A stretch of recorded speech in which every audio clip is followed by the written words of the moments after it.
Bonjour, bienvenue sur la chaîne Hélios Guidance. J'espère que la rentrée s'est bien passée pour vous tous et que vous êtes en forme à l'approche de ce mois d'octobre.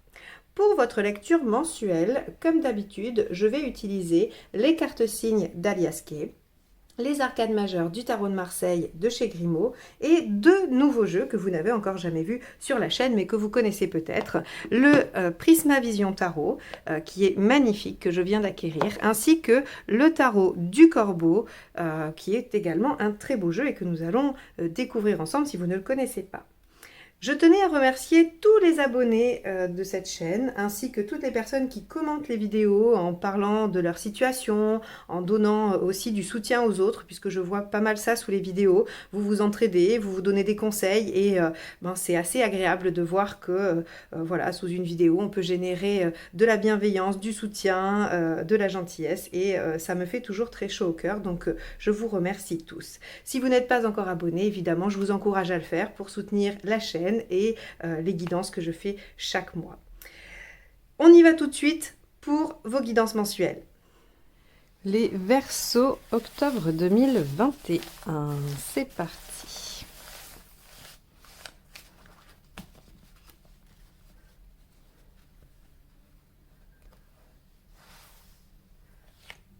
La papesse. Alors, c'est un mois durant lequel vous allez probablement être en position d'attente, d'être patient.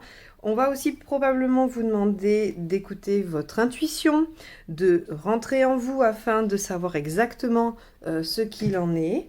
Et avec la papesse, on a aussi tout ce qui est favorable aux études, aux examens, à l'écriture, tout ce qui concerne la connaissance, le savoir et l'apprentissage. Ok, alors les Verseaux, on va aller voir comment ça se décline dans votre tirage. Alors, votre état d'esprit. Ben oui, le roi d'épée. Le roi d'épée, c'est vraiment celui qui utilise son mental pour réussir. C'est-à-dire qu'il est méthodique, ordonné, pondéré, il ne se laisse pas submerger par les émotions, il réfléchit, il analyse et il agit en conséquence. Donc c'est une pensée assez froide, mais assez efficace également, qui mène souvent à une réussite pragmatique, pas forcément à une réalisation personnelle, on va dire un épanouissement, mais il y a une réussite pratique, donc soit financière, soit vous allez aller au bout d'un projet professionnel qui va être un succès ou qui va porter des fruits. Quoi qu'il en soit, votre état d'esprit est au travail, à la réflexion, à l'analyse, et vous ne comptez pas vous laisser submerger par les émotions. Alors, on va voir ce qui vous préoccupe. Alors, on a le cavalier de bâton. Ce qui vous préoccupe, justement, c'est probablement soit la rapidité, la vitesse de votre projet, de la situation, de ce qui se passe pour vous, qu'elle soit trop lente ou trop rapide. Avec le cavalier de bâton, on est préoccupé par la rapidité d'exécution. On pourrait aussi dire, avec le cavalier de bâton, qui vient quand même parler des émotions, ce qui vous préoccupe, c'est de venir vous laisser influencer, ou en tout cas de laisser l'émotionnel venir vous influencer. Voilà, c'était plutôt dans ce sens-là que la phrase elle est plus juste. Donc, avec un cavalier de bâton, l'émotionnel pourrait venir taper à la porte, mais vous, en papesse et en roi d'épée, vous n'avez pas du tout envie de les laisser rentrer. On va aller voir l'événement. Donc là, la situation requiert vraiment pragmatisme et lucidité, j'ai envie de dire. Le chariot, ok. Et oui, il est question d'avancer, d'avoir les rênes de sa vie en main. Le chariot, sur le plan symbolique, c'est vraiment j'ai les rênes de ma vie en main, c'est moi qui décide, je suis ambitieux ou ambitieuse, je fonce, mais vraiment, je suis maître de ça. Et on a l'impression, jusqu'à présent, dans ce tirage, que pour vous, la seule façon d'être réellement maître de ça, c'est d'être dans une réflexion et dans l'analyse de la situation et non pas dans ce qu'elle vous fait ressentir, ou en tout cas de ne pas vous laisser guider par le ressenti. Bien, alors on va voir si c'est la bonne méthode, si vous avez entièrement raison, ou si vous gagneriez à assouplir un peu cette pensée. Allez, donc qu'est-ce qui va vous aider par rapport à cette situation? Le 9 d'épée. Ok. Alors, ce qui va vous aider, c'est quand même de vous défaire de quelques angoisses. Le 9 d'épée, c'est Je le dis souvent parce qu'elle tombe assez souvent d'ailleurs cette carte, hein. C'est les angoisses que les autres vous ont transmises. Vraiment, c'est j'arrive chez un ami, chez de la famille ou peu importe et je dis oh, j'ai un super projet, je vais faire ça et je vais m'y prendre comme ça et normalement ça devrait donner ça et du coup je suis super enthousiaste parce que voilà c'est génial, ça me donne envie, je suis hyper motivée. Et là la personne en face elle vous dit ah oui mais t'es sûre, moi je ferais pas comme ça à ta place, t'as pensé à ça et t'as pas peur qu'il y ait ça qui se passe? Et là hop, 9 d'épée. Vous avez absorbé les angoisses de l'autre parce que vous vous dites, bah oui, en fait, j'avais pas pensé à ça, effectivement. Et alors, du coup, si c'est vraiment ça, ben alors je prends des risques et patati et patata. Et vous êtes en 9 d'épée. Alors, ça veut pas dire que ça veut pas dire qu'il faut jamais écouter les autres. Seulement, il faut vous recentrer. Et en ça, la papesse peut vous y aider. Un peu plus que le roi d'épée d'ailleurs. Le roi d'épée, il est vraiment trop froid, trop pragmatique. La papesse, elle est quand même, elle regarde à l'intérieur d'elle-même, elle suit son intuition, sa médiumnité, sa propre médiumnité. Et donc on vous dit, bah, quand quelqu'un vous renvoie quelque chose comme ça, posez-vous la question, est-ce que vraiment c'est judicieux ou est-ce que c'est une peur que la personne projette sur vous?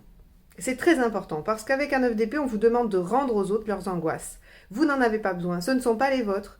Peut-être que certains vont avoir une peur terrible de manquer alors que vous savez que vous êtes capable de vous satisfaire de peu et donc vous pouvez investir dans un projet en prévoyant de limiter vos dépenses ou vos besoins pendant 2 ou 3 mois par exemple. Ça peut-être que vous le savez faire alors que la personne à qui vous parlez, elle peut-être est incapable de faire ça. Et donc elle va projeter sur vous ses angoisses. Donc ce qui va vous aider, c'est de bien réfléchir à qui appartiennent vos inquiétudes.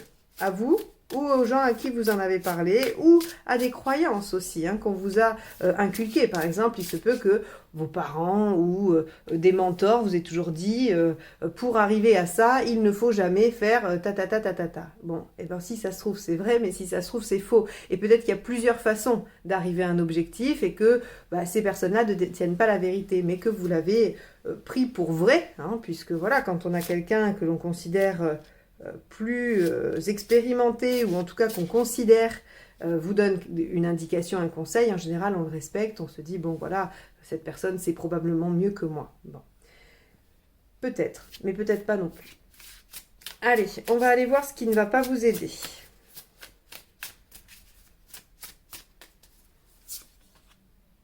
Le 2 d'épée. Eh oui, l'inaction quand même, hein. Ce qui ne va pas vous aider, c'est d'être trop passif. C'est-à-dire que, oui, vous pouvez vous inquiéter du temps que ça va prendre. Et moi, j'ai plutôt envie de vous dire que si vous êtes dans ces dispositions-là, ça va prendre beaucoup de temps. Parce qu'on est dans le mental, dans la réflexion, dans la patience, on est dans les angoisses. Et ici, on vous dit, si vous êtes encore dans l'établissement d'une stratégie, si vous êtes encore dans la réflexion de ce qui pourrait arriver ou à faire des choix, eh bien, le chariot va avoir du mal à avancer rapidement. Alors, il n'est pas forcément question ici qu'il avance rapidement, mais qu'il avance tout de même.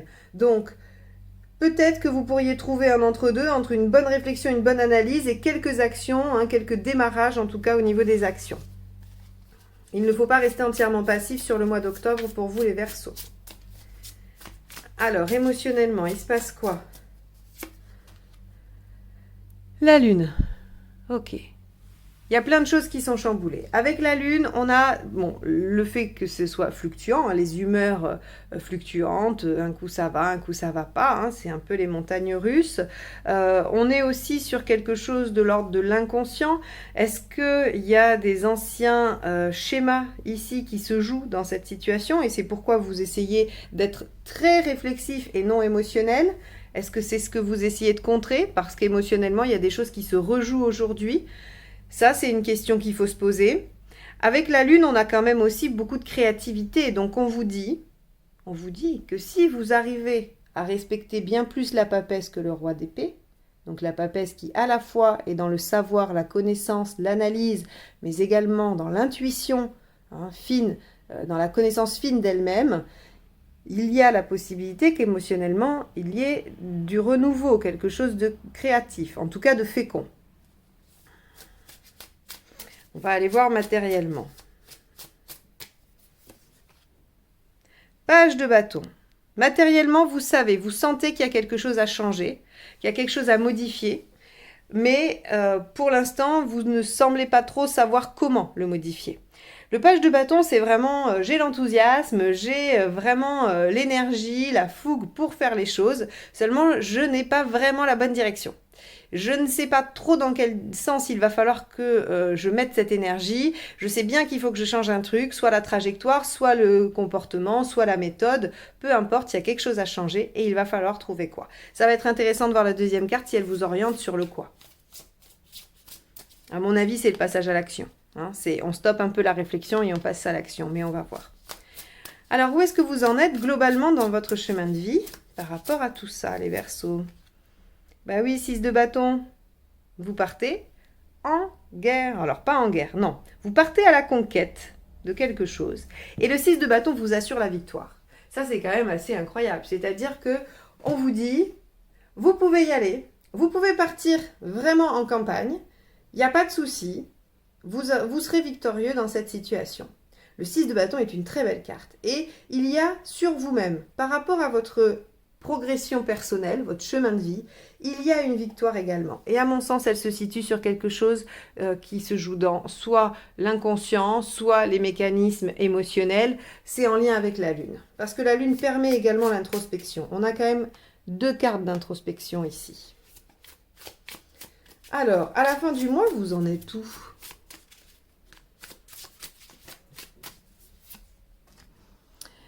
Reine d'épée, vous tranchez.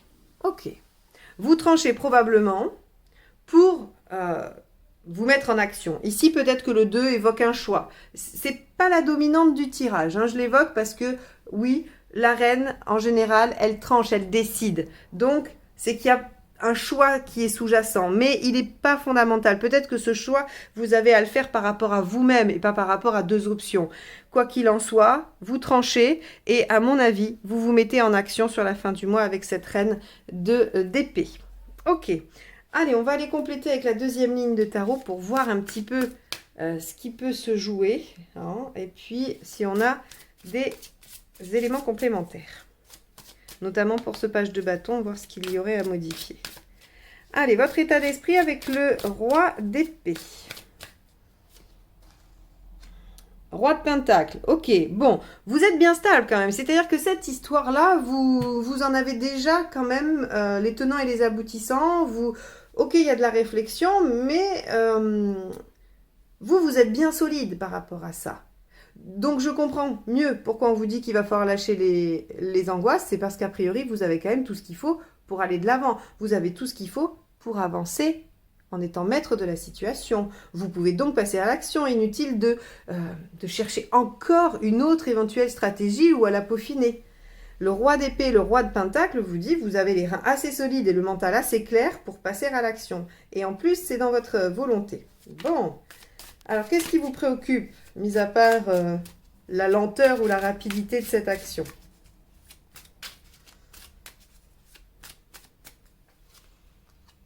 Le cavalier de bâton. Le même. Donc en fait, vous avez peur que ça aille trop vite ou vous avez peur que ça aille trop lentement. C'est le même. C'est la même carte. Donc là, il y a peut-être aussi la question de la communication. Il se peut qu'il y ait des choses sur la communication. La papesse, c'est l'écriture aussi. Hein, on pourrait imaginer qu'il y a, et le bâton, c'est l'écriture, c'est le fait de communiquer par écrit. Donc ici, il y a peut-être des préoccupations par rapport à des courriers que vous attendez, des réponses. À quelle vitesse vont-ils arriver? Est-ce que c'est ça qui vous bloque ou pas? Est-ce que c'est ce qui vous empêche d'agir? Bon, visiblement, il y a une décision à la fin du mois. Les choses bougent à la fin du mois, d'accord? Si c'est ce genre de choses, c'est pas dépendant de vous. Donc effectivement, je peux toujours vous dire de passer à l'action. Si vous êtes en attente de quelque chose, vous êtes bien obligé d'attendre. Donc là, on nous dit que c'est vraiment votre préoccupation. En revanche, si vous n'attendez rien de l'extérieur, c'est vous qui pouvez agir là-dessus. Hein. Allez, on va aller voir avec le chariot.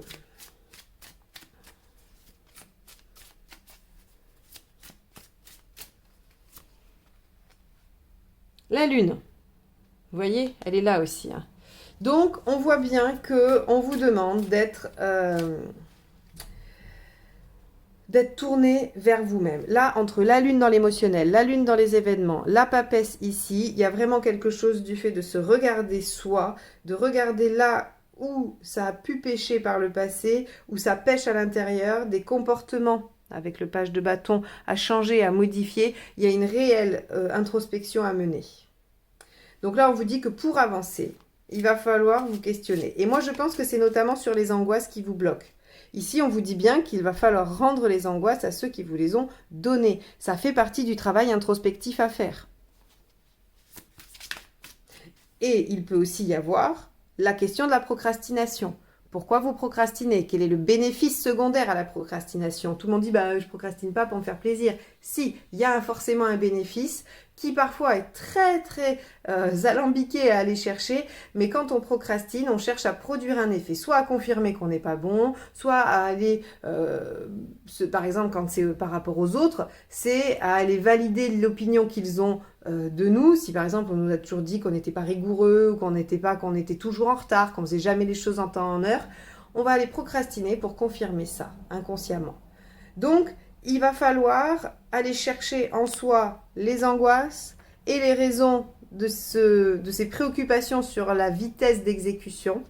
Il y a de toute façon des choses à changer. On va voir si on a des indices supplémentaires, mais c'est intéressant parce qu'au travers d'une situation qui se présente à vous, vous avez l'occasion d'avancer sur plein de domaines. Donc là, il y a à la fois, à mon avis, quelque chose au niveau pragmatique, vraiment, et il y a la possibilité de travailler sur votre inconscient. Avec le 9 d'épée, on a le 8 de bâton. Ok, donc on voit bien ici quand même que vous avez en partie la maîtrise sur le temps, hein, sur l'exécution. Peut-être que vous attendez des courriers, mais dans ce cas-là, peut-être que vous aussi, vous n'avez pas fait des courriers. Vous n'avez pas encore réalisé des écrits, vous n'avez peut-être pas encore posté des choses. Et là, on vous dit eh bien, que les choses vont s'accélérer, il faut qu'elles s'accélèrent. Ce qui va vous aider, c'est non seulement le fait de vous mettre en mouvement avec le 8 de bâton, mais également, on va vous donner des signes, on va vous donner des réponses. C'est l'univers qui, en général, alors je dis l'univers, mais vous lui donnez le nom que vous voulez, hein. C'est les synchronicités, c'est les messages. Hein. Donc les heures miroirs, les slogans de publicité qui vous percutent parce que ça répond à une question que vous vous posez, ou quelqu'un qui vous parle comme ça, l'air de rien, et qui tombe comme un cheveu sur la soupe sur un sujet qui vous touche aussi et dont vous cherchiez les réponses. Tout ça, il va falloir y être attentif parce que ça va vous aider à vous orienter dans la bonne direction et à passer à l'action au bon moment. Allez, avec le 2 d'épée, qu'avons-nous? On a l'as d'épée. Donc là, effectivement, hein, on voit bien que ce qui ne va pas vous aider, c'est de ne pas agir, c'est de ne pas démarrer, c'est de ne pas aller de l'avant. Hein. Bon, là, on est très clair. Donc, il y a un temps de réflexion, certes, mais il y a de l'action. Il faut mener de l'action, là. Donc, pour ceux qui procrastinent, il faut vraiment chercher la raison de cette procrastination et passer à l'acte. Avec l'étoile, la lune. Le 10 d'épée. Vous voyez, une guérison. La fin de quelque chose de souffrant. Là, le 10 d'épée, je l'aime beaucoup. Elle a souvent mauvaise presse, souvent elle est mal interprétée. On s'arrête à sa signification de la fin douloureuse de quelque chose. Certes, c'est la fin douloureuse, mais c'est la chose qui était douloureuse. Donc là, il y a comme quelque chose qui vient achever une période difficile pour permettre un renouveau, pour permettre une autre phase. Et donc ça, dans l'émotionnel, ça veut vraiment dire qu'il y a quelque chose qui vous entrave, qui ne vous permet pas d'avancer correctement, peut-être qui ne vous permet pas de prendre les rênes de votre vie en main sur ce plan-là, qui va s'arrêter, qui se termine. Je vous l'ai dit, il y a là l'occasion, sur ce mois d'octobre, de travailler sur soi, de faire une avancée au niveau de ce que l'on porte inconsciemment. Et là, ça vient de le confirmer, vous pouvez arrêter quelque chose qui vous fait souffrir en vous mettant en action dans cette situation. Alors, avec le page de bâton, on sait qu'il y a concrètement quelque chose à changer. Va-t-on avoir une idée? Là, pour le coup, on vous dit qu'il y a une transformation profonde et radicale à opérer. Bon, Il y a peut-être un déménagement, il y a peut-être le fait de démissionner, il y a peut-être le fait de quitter quelqu'un, il y a peut-être tout ce qui va provoquer des changements. Alors j'ai donné les 3 grands domaines, ça peut être tout à fait autre chose. Ça peut être arrêter de fumer, ça peut être arrêter de faire je ne sais quoi. En tout cas, tout ce qui va pouvoir provoquer un changement radical et libérateur, d'accord, avec le 10 d'épée, c'est bon à faire, c'est bon à prendre. De toute façon, tout ce qui va vous permettre d'arrêter quelque chose qui vous fait du mal, qui vous empêche d'avancer ou qui vous maintient dans quelque chose du passé, qui n'est pas forcément mauvais, mais qui n'est pas non plus très très porteur, eh bien, va être amené à disparaître. Donc finalement, qu'est-ce qu'il faut changer? Il faut arrêter quelque chose.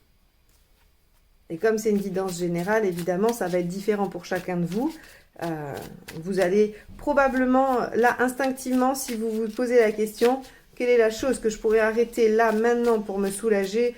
A priori, il y a une idée qui arrive tout de suite. Hein. Vous avez quelque chose en tête. Allez, avec ce 6 de bâton, qu'avons-nous? On a l'ermite. Ouais. L'ermite va nous dire que c'est le moment de réflexion, de progression, c'est la sagesse, c'est quand même le fait d'arriver vers une situation plus élevée, plus mature. Voilà, je cherchais le mot, plus mature. Donc cette victoire, ce gain sur quelque chose va vous permettre d'être plus mature et d'avancer sur le chemin et en ayant appris des choses qui vont vous servir pour plus tard. Allez, avec cette reine d'épée, qu'avons-nous ? Eh bien, on a le 2 d'épée. Ok.